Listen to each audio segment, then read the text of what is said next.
Hello दोस्तों, स्वागत है आपका हमारी इस नई वीडियो में। आप देख रहे हैं आपका अपना यूट्यूब चैनल अप्रेंटिसशिप गाइड, जिसमें है ऑल अबाउट अप्रेंटिसशिप ट्रेनिंग। दोस्तों, रेलवे रिक्रूटमेंट बोर्ड की ओर से एक बड़ी अपडेट निकाली गई है। जी हाँ दोस्तों, ministry of railways government of India की ओर से रेलवे रिक्रूटमेंट बोर्ड में ग्रुप डी के पदों के लिए जो रिक्रूटमेंट का वेट कर रहे थे उन कैंडिडेट के लिए फुल नोटिफिकेशन जारी कर दिया गया। दोस्तों, ग्रुप डी की जो वैकेंसी होगी उनको लेवल फर्स्ट में यहाँ पे अपॉइंट किया जाएगा, जिसका नोटिफिकेशन है वो 23 जनवरी 2025 को रिलीज कर दिया गया है। दोस्तों, वैकेंसी यहाँ पे 32,000 पदों के लिए निकाली गई। तो इसमें जो भी कैंडिडेट सारा एलिजिबिलिटी क्राइटेरिया कंप्लीट करते हैं वो इसमें अपना एप्लीकेशन फॉर्म सबमिट कर सकते हैं। दोस्तों, एप्लीकेशन फॉर्म कब से लेकर कब तक भरा जाएगा, उसमें कौन कौन से आरआरबीज में कितने कितने वैकेंसी निकाली गई, उसके लिए एजुकेशन क्वालिफिकेशन क्या क्या रखेगी, एग्जामिनेशन फी क्या रखेगी, सारी जानकारी इस वीडियो में अपन डिस्कशन करने वाले हैं। तो जो भी कैंडिडेट है रेलवे ग्रुप डी भर्ती का इंतजार कर रहे हैं तो उन कैंडिडेट्स के लिए वीडियो काफी इंपॉर्टेंट रहने वाला है। तो दोस्तों, अभी तक आपने हमारे चैनल को सब्सक्राइब नहीं किया तो चैनल को सब्सक्राइब कर ले, बेल आइकन पे क्लिक करके नोटिफिकेशन ऑन कर ले, ताकि वीडियो अपलोड होते ही आप तक सारी जानकारी पहुंचते रहे। आप हमारे टेलीग्राम चैनल और व्हाट्सएप ग्रुप को भी ज्वाइन कर ले, जिसका लिंक आपको हमारी वीडियो के डिस्क्रिप्शन बॉक्स में देखने को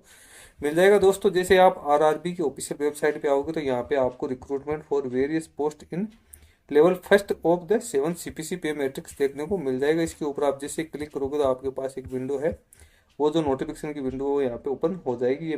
दोस्तों, ये ऑफिशियल नोटिफिकेशन देख रहे हो, government of India ministry of railways की ओर से जारी किया गया, रेलवे रिक्रूटमेंट बोर्ड की ओर से नोटिफिकेशन है जारी किया गया। Detail centralise employment notification CN number 0/2024 यहाँ पे दे रखा है। नीचे अपन चलते हैं तो यहाँ पे वैकेंसीज की डिटेल्स वो आपको देखने को मिल जाएगी। Recruitment for various post in level first of 7 CPC पे मैट्रिक्स।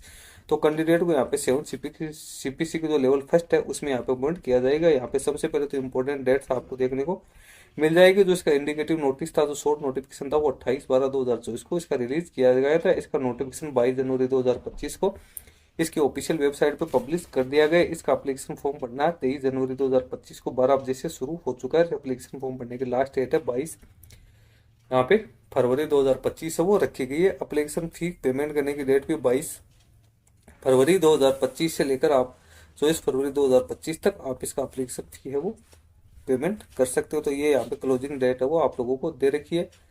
एप्लीकेशन फी पेमेंट करने के बाद यहाँ पे जो क्लोजिंग डेट है वो आप लोगों को यहाँ पे दे रखी है। डेट ऑफ टाइप है, यदि आपको कोई मॉडिफिकेशन वगैरह करना है तो वो 25 फरवरी 2025 से लेकर 6 मार्च 2025 के बीच में आप यहाँ पर इसकी जो है कोई मॉडिफिकेशन कर सकते हो। सबसे पहले तो डिटेल ऑफ वैकेंसीज के ऊपर यहाँ पे बात करें तो यहाँ पे वैकेंसीज है वो 7 पे कमीशन के लेवल फर्स्ट में की जाएगी। इनिशियल पे कैंडिडेट को यहाँ पे 18,000 रुपये दिया जाएगा। मेडिकल स्टैंडर्ड हो, एनेक्सर फर्स्ट नीचे दिया हो उसको अकॉर्डिंग होना जरूरी। एज लिमिट है वो 18 से 36 वर्ष रखी गई। टोटल वैकेंसी 32,438 पदों के लिए यहाँ पे ये वैकेंसी निकाली गई है। जिन कैंडिडेट ने की एज है वो कोविड-19 पेंडेमिक की वजह से एक्सीड हो गई है तो उन कैंडिडेट को यहाँ पे है वो 1 टाइम है 3 साल की छूट है यहाँ पे दी जाएगी। बाकी कैंडिडेट के लिए 18 से 33 वर्ष यहाँ पे एज लिमिट है वो रखेगी। एप्लीकेशन फॉर्म आपको जो जिस आरआरबी से आप एप्लीकेशन फॉर्म सबमिट करना चाहते हैं उस आरआरबी से आप सबमिट कर सकते हैं। एज लिमिट है उसकी काउंटिंग 1/1/2025 है, उसके अकॉर्डिंग यहाँ पे की जाएगी। अब यहाँ पे जो रिजर्वेशन दिया उस रिजर्वेशन की डिटेल्स है आप लोगों को दे रखी है। हेल्पलाइन नंबर आपको यहाँ पे दिए हुए, आप इन पे कॉन्टेक्ट वो कर सकते हैं। उसके बाद नीचे अपन चलते हैं तो यहाँ पे स्टेज ऑफ एग्जाम की बात करें तो कैंडिडेट है उसकी यहाँ पे सिंगल एग्जाम होगी, जो कि कंप्यूटर बेस्ड एग्जाम की जाएगी, जो कि रेलवे के द्वारा है वो ऑर्गेनाइज की जाएगी। कॉल लेटर्स है वो आपको इसकी ई कॉल लेटर्स मिलेंगे, इसकी ऑफिशियल वेबसाइट पे मिलेंगे। उसके बाद कैंडिडेट के उसकी जो यहाँ पे जो फिजिकल एफिशिएंसी टेस्ट है उसके लिए यहाँ पे शॉर्ट लिस्टिंग की जाएगी। उसके बाद कैंडिडेट उसको डॉक्यूमेंट वेरिफिकेशन के लिए बुलाया जाएगा, मेडिकल एग्जामिनेशन से किया जाएगा। नेगेटिव मार्किंग की बात करें तो यहाँ पे 1/3 है नेगेटिव मार्किंग भी कैंडिडेट के लिए रखी गई है। उसके बाद नीचे जनरल इंस्ट्रक्शन है वो कैंडिडेट के लिए दे रखे हैं डिटेल के ऊपर। नीचे अपन फिर चलते हैं तो इसकी इंपोर्टेंट अपडेट्स के ऊपर अपन चलते हैं। अपने इंपोर्टेंट अपडेट्स के ऊपर अपन जानते हैं कि इसमें क्या क्या फैसिलिटीज है वो कैंडिडेट को दी जाएगी। वैकेंसीज के ऊपर बात करें तो नीचे आपको एजुकेशन क्वालिफिकेशन, मेडिकल स्टैंडर्ड और जो फिजिकल डिसेबल पर्सन के लिए सुटेबिलिटीज है वो आपको दे रखी है। सबसे पहले मेडिकल स्टैंडर्ड क्या होना जरूरी है तो वो आप यहाँ पे देख सकते हो। आपकी फिजिकल है, फिट है, हर एस्पेक्ट में क्या क्या होना जरूरी है तो यहाँ पे मेडिकल स्टैंडर्ड A2 A3 से लेकर जो भी मेडिकल स्टैंडर्ड है C2 तक आप लोगों को यहाँ पे दे रखा है। उसके बाद नीचे अपन चलते हैं तो नीचे यहाँ पे नेशनलिटी की बात करें तो ऑल इंडिया के कैंडिडेट इसमें अपना एप्लीकेशन फॉर्म सबमिट कर सकते हैं। एज लिमिट है वो 18 से 33 वर्ष रखी गई है नॉर्मल केसेज में, लेकिन यदि किसी की कोरोना की वजह से एज एक्सीड हो गई, ज़्यादा हो गई, तो उसको 18 से 36 वर्ष तक उसको यहाँ पे छूट है वो दे रखी है। इसके अलावा जो SC ST के कैंडिडेट को 5 साल की, OBC कैंडिडेट को 3 साल की, एक सर्विसमैन को भी यहाँ पे है वो यहाँ पे कैटेगरी वाइज यहाँ पे 3 से 6 साल की छूट है। फिजिकल डिसेबल पर्सन को 10 से 15 साल की छूट यहाँ पे तो वो दे रखी है। इसके अलावा जो रेलवे डिपार्टमेंट है उनके लिए कैंडिडेट्स को भी यहाँ पे छूट है वो दे रखी है। नीचे अपन चलते हैं तो यहाँ पे एजुकेशन क्वालिफिकेशन की बात करें तो कैंडिडेट है उसके एजुकेशन क्वालिफिकेशन और टेक्निकल क्वालिफिकेशन से वो आप लोगों को नीचे ही देखने को मिलेगी। इसके बाद एग्जामिनेशन फी है, तो एग्जामिनेशन फी की बात करें तो जितने भी कंसेशन कैटेगरी है उनको छोड़ के बाकी सभी कैटेगरीज के लिए 500 रुपये फी रखी गई है, जिसमें से 400 रुपये कैंडिडेट को यदि वो रिफंड कर दिया जाएगा यदि वो CBT एग्जाम में पार्टिसिपेट करता है तो। इसके साथ physical disable person, female candidate, transgender, ex serviceman candidate और SC ST minority community, EWS और EBC के कैंडिडेट है उनके लिए 250 रुपये फी रखी गई। लेकिन जैसे ही कैंडिडेट CBT एग्जाम में अपियर होगा तो उसके लिए ये फी रिफंड कर दी जाएगी। फी का पेमेंट आपको ऑनलाइन मोड में यहाँ पे करना जरूरी है यहाँ पे। उसके बाद में SBI EPA एस्केलेशन मैट्रिक्स है, तो यहाँ पे कॉन्टेक्ट नंबर दे रखा है। किसी प्रकार की आपको कोई समस्या आती है ऑनलाइन फी के पेमेंट के बारे में तो उसके लिए यहाँ पे सारी जानकारी दे रखी है। उसके बाद यहाँ पे रिजर्वेशन के बारे में वो जानकारी दे रखी है। ओरिजेंटल जो रिजर्वेशन दिया हुआ है वो एक सर्विसमैन का, उसके बाद रिजर्वेशन आ गया, उसकी डिटेल्स है वो यहाँ पे देखने को मिल जाएगी। उसके बाद फिजिकल डिसेबल पर्सन है तो कौन कौन सी बीमारी से पीड़ित कैंडिडेट इसमें अपना एप्लीकेशन फॉर्म सबमिट कर सकते हैं उसके बारे में यहाँ पे डिटेल्स है वो यहाँ पे दे रखी है। आगे अपन चलते हैं तो यहाँ पे जो रेलवे में जिन कैंडिडेट ने अप्रेंटिसशिप कर रखी है, जिन कैंडिडेट के पास NCVT का यहाँ पे सर्टिफिकेट है तो उन कैंडिडेट्स को भी यहाँ पे मौका दिया जाएगा। यानी जिन कैंडिडेट ने भी अप्रेंटिसशिप कर रखी है तो वो कैंडिडेट इसमें अपना एप्लीकेशन फॉर्म वो सबमिट वो कर सकते हैं। उन कैंडिडेट के लिए यहाँ पे रिजर्वेशन है वो रखा गया, 20% रिजर्वेशन कैंडिडेट को यहाँ पे दिया जाता है। रिक्रूटमेंट प्रोसेस की बात करें तो सबसे पहले तो यहाँ पे कंप्यूटर बेस्ड टेस्ट होगा, उसके बाद फिजिकल एफिशिएंसी टेस्ट होगा, उसके बाद कैंडिडेट का डॉक्यूमेंट वेरिफिकेशन किया जाएगा, उसके बाद कैंडिडेट का मेडिकल एग्जामिनेशन सब यहाँ पे किया जाएगा। अब जो ये चारों प्रकार के टेस्ट है उसकी जानकारी कैंडिडेट को RRB की ऑफिशियल वेबसाइट या RRC की ऑफिशियल वेबसाइट SMS या ईमेल के जरिए है वो दी जाएगी, तो इसी के माध्यम से आपको पता चलेगा। सबसे पहले कंप्यूटर बेस्ड टेस्ट की अपने यहाँ पे बात करते हैं तो इसमें 90 मिनट का टाइम होगा। इसमें जो क्वेश्चन आएंगे प्रत्येक क्वेश्चन से 1 नंबर का होगा। जनरल साइंस के 25 क्वेश्चन, मैथमेटिक्स के 25, जनरल इंटेलिजेंस रीजनिंग के 30 और general awareness and current affairs के 20, टोटल 100 क्वेश्चन से यहाँ पे देखने को मिलेंगे। यदि कोई फिजिकल डिसेबल पर्सन है तो उनको 120 मिनट का टाइम यहाँ पे लोड किया जाएगा। यहाँ पे नेगेटिव मार्किंग क्योंकि 1/3 नेगेटिव मार्किंग यहाँ पे रखी गई, यानी 3 क्वेश्चन पे यदि एक क्वेश्चन आप गलत करते हो तो आपका 1 मार्क्स वो काट लिया जाएगा।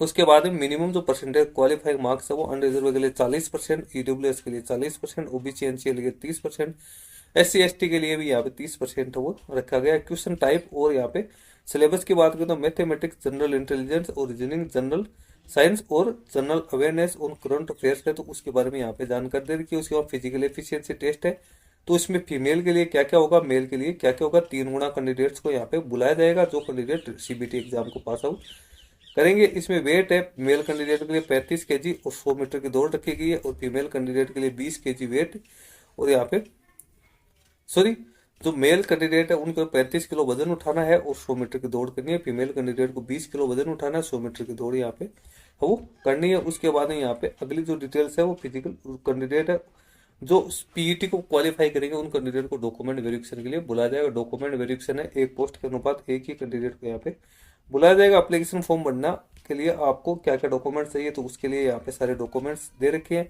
इसमें आपको क्या क्या साइज है वो साइज होनी जरूरी है तो उसकी जानकारी भी आपको यहाँ पे दे रखी है। वो आप यहाँ से देख सकते हैं कि कौन सा फोटो आपको किस साइज में आपको है वो यहाँ पे स्कैन करनी है, उसके साइज क्या होनी है, डॉक्यूमेंट्स की साइज क्या होनी है, एप्लीकेशन फी का पेमेंट आप किस प्रकार से कर सकते हो और किस प्रकार से एप्लीकेशन फॉर्म सबमिट करना उसकी जानकारी दे रखी है। उसके बाद आगे अपन चलते हैं तो आगे जो नीचे अपन चलते हैं तो कौन कौन सी RRBs के लिए आप एप्लीकेशन फॉर्म सबमिट कर सकते हो। RRBs कौन सी है उसकी ऑफिशियल वेबसाइट कौन सी, टेलीफोन नंबर यहाँ पे सभी RRBs की दे रखी है। नीचे जो RRC जितनी भी है उन RRC की यहाँ पे ऑफिशियल वेबसाइट है वो यहाँ पे दे रखी है। आप इनके माध्यम से इसका एप्लीकेशन फॉर्म वो सबमिट कर सकते हो। उसके बाद नीचे अपन चलते हैं तो यहाँ पे वैकेंसीज की डिटेल, इसकी सबसे पहले तो आपको यहाँ पे जो एनेक्सर्स है वो दिया हुआ है, यानी कौन सी कम्युनिटी के लिए कौन सा सर्टिफिकेट होना जरूरी है उसकी डिटेल्स आप लोगों को यहाँ पे दे रखिए। नीचे अपन चलते हैं तो उसके बाद सबसे जो इम्पोर्टेंट जानकारी है इस वैकेंसी की वो आपको सबसे नीचे यहाँ पे दे रखी है। उसमें आपको जो वैकेंसीज की डिटेल्स है वो दी हुई है, किस किस RRBs में कितने कितनी वैकेंसीज है वो यहाँ पे निकाली गई, वो आपको यहाँ पे देखने को मिल जाएगा। अब अपन आते हैं उसी पेज के ऊपर। तो नीचे अपन चल रहे हैं और ये अभी एनेक्जर्स ही चल रहे हैं। यहाँ पे एनेक्जर्स काफी ज्यादा दे रखी है हर कैटेगरी के कैंडिडेट के लिए। अब यहाँ पे आप देख सकते हो CN 0 और 2020 पोस्ट पैरामीटर्स आपको दे रखे हैं। ये फिजिकल डिसेबल पर्सन है उनके लिए पोस्ट पैरामीटर्स है यहाँ पे दे रखिए। अब यहाँ पे वैकेंसीज के ऊपर यहाँ पे बात करते तो वैकेंसीज है वो यहाँ पे देख सकते हो कि कौन कौन सी RRBs में कितनी कितनी वैकेंसीज है वो यहाँ पे बता रही है। सबसे पहले तो अपन यहाँ पे बात करते हैं वेस्टर्न रेलवे मुंबई की। तो वेस्टर्न रेलवे मुंबई में टोटल 14 प्रकार की वैकेंसीज निकाली गई और यहाँ पे टोटल 4,675 पदों के लिए वैकेंसीज है वो निकाली गई। कैटेगरी वाइज यहाँ पे ब्रेकअप वो आप लोगों को देखने को मिल जाएगा। कैटेगरी वाइज ब्रेकअप है वो क्या दिया होगा। उसके बाद अगली जो वैकेंसी है नॉर्थ वेस्टर्न रेलवे जयपुर है, तो इसमें 1433 पदों के लिए वैकेंसी निकाली गई। अगली जो है साउथ वेस्टर्न रेलवे हुबली की बात करें तो यहाँ पे 503 पदों के लिए रिक्रूटमेंट है वो निकाली गई। उसके बाद में वेस्ट सेंट्रल रेलवे जबलपुर की बात करें तो 1614 पदों के लिए यहाँ पे वैकेंसी निकाली गई। अगली वैकेंसी है ईस्ट कोस्ट रेलवे भुवनेश्वर की बात करें तो इसमें 964 पदों के लिए वैकेंसीज है वो निकाली है। South east central railway Bilaspur में 1337 पदों के लिए रिक्रूटमेंट है वो निकाली गई। नॉर्दर्न रेलवे न्यू दिल्ली की बात करें तो इसमें भी यहाँ पे 4,785 पदों के लिए रिक्रूटमेंट निकल के आई है। साउथर्न रेलवे चेन्नई है तो 2,694 पदों के लिए यहाँ पे रिक्रूटमेंट निकाली गई है। और अगली जो वैकेंसी है नॉर्थ ईस्टर्न रेलवे गोरखपुर, तो इसमें 1370 पदों के लिए वैकेंसी निकाली गई।